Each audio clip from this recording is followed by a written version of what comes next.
नमस्कार दोस्तों, SR news में आप सभी का स्वागत है। दोस्तों, उत्तर प्रदेश में जैसा कि आप सबको पता है, राजनीतिक माहौल जो है कि बहुत ही गर्म हो चुका है। चुनाव तो अभी 2027 में है विधानसभा का, लेकिन तमाम पार्टियां राजनीति के अखाड़े में कूद चुकी हैं और अपने अपने तरीके से लोगों को साधने में, जातियों को साधने में लग चुकी हैं। इसी कड़ी में अखिलेश यादव ने एक ऐसी चाल चली है जिससे भारतीय जनता पार्टी को समझ में ही नहीं आ रहा है कि अब मैं क्या करूं। लालजी राम जो सुमन है, राज्यसभा सांसद, उनके घर पर जिस प्रकार से क्षत्रिय समाज और कड़ी सेना ने हमला किया और उसको लेकर के राजनीति कर रहे हैं, उसकी तोड़ अखिलेश यादव ने उत्तर प्रदेश में ढूंढ लिया है। लगभग पूरे उत्तर प्रदेश में 11 से 12% एक ऐसी जाति जो तमाम ऐसी सीट है जहां पर जीत और हार में जो है कि निर्णायक भूमिका निभाती है, उस पर सीधे सीधे अटैक किया है, या कहें कि उन जातियों को साधने की कोशिश की है। आप सबको मैं बता दूं कि अखिलेश यादव ने एक पोस्ट किया है, उसमें लिखा है कुछ लोगों को हाथा नहीं भाता, और उसमें एक तस्वीर है। तस्वीर में खुद अखिलेश यादव हैं, उसके बाद भीष्म शंकर तिवारी हैं और पवन पांडे हैं। पवन पांडे उत्तर प्रदेश में एक जाना पहचाना नाम है। अखिलेश यादव जब मुख्यमंत्री थे तो उस समय ये जो है कि उनके सरकार में मंत्री थे, और उत्तर प्रदेश में जो है कि ब्राह्मणों का, समाजवादी पार्टी के नेता के तौर पर ये ब्राह्मणों में एक अच्छी पहचान रखते हैं। वही भीष्म शंकर तिवारी जो लोकसभा चुनाव 2024 में गोरखपुर से समाजवादी पार्टी के प्रत्याशी थे, ये तस्वीर में है।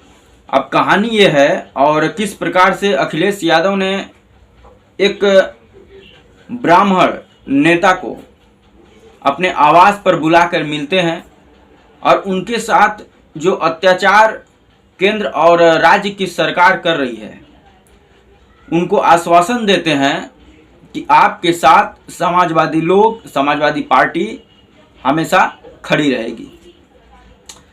ये कहानी बहुत पुरानी है।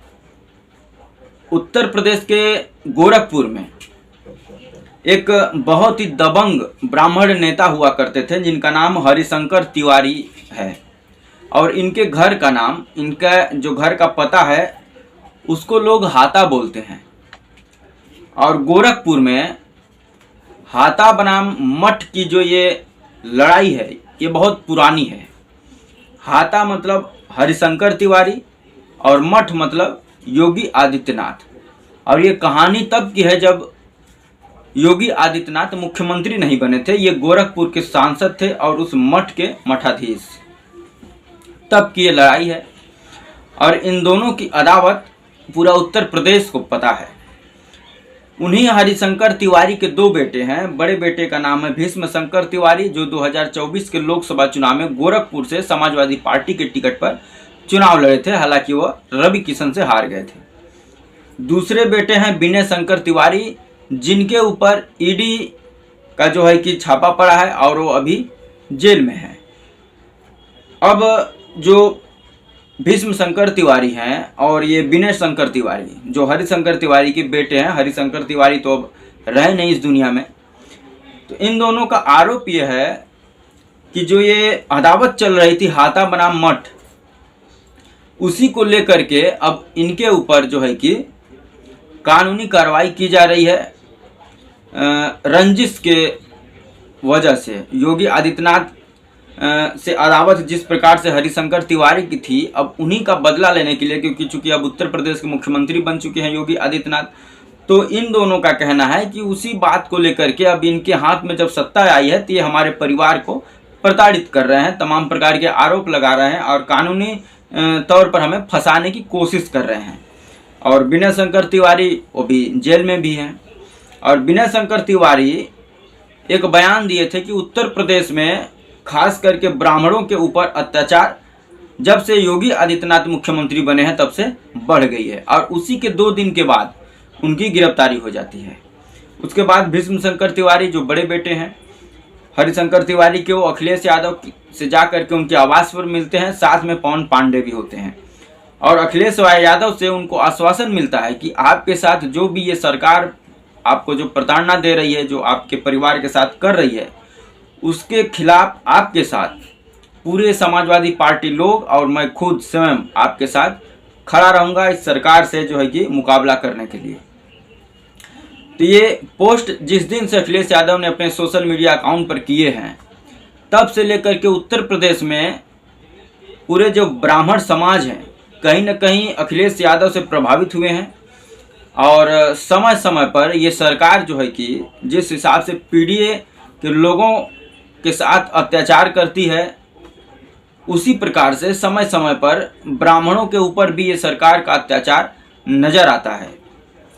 तो कहीं न कहीं जो ब्राह्मण समाज है उत्तर प्रदेश का, वो अब योगी आदित्यनाथ और बीजेपी सरकार की असलियत को जान चुका है कि किस प्रकार से ये केवल एक जाति के मुख्यमंत्री हैं और एक जाति को उत्तर प्रदेश में बढ़ावा दे रहे हैं।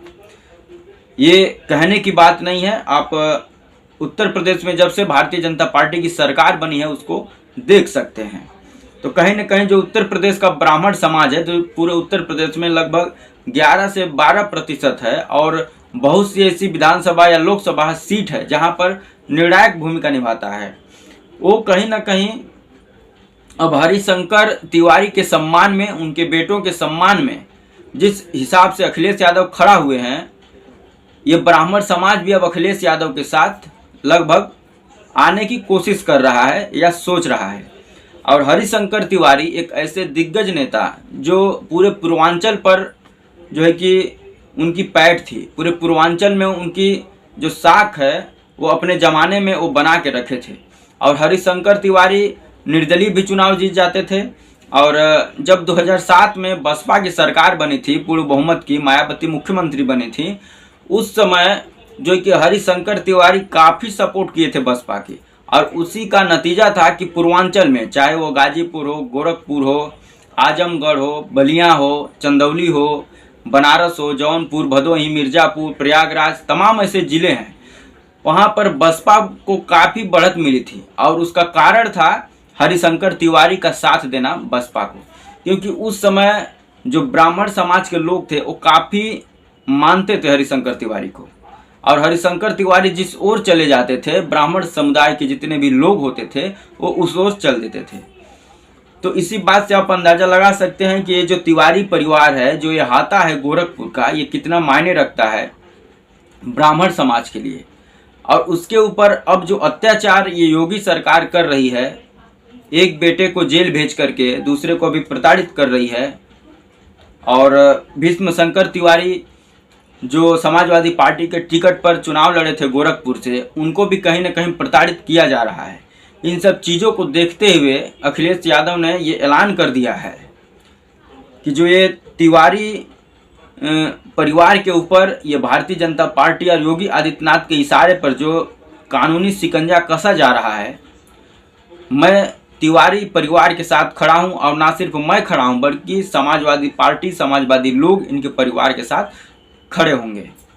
और आप सबको पता होगा कि अखिलेश यादव किस प्रकार से उत्तर प्रदेश में पीडीए का नारा देते हैं, पीडीए की राजनीति करते हैं।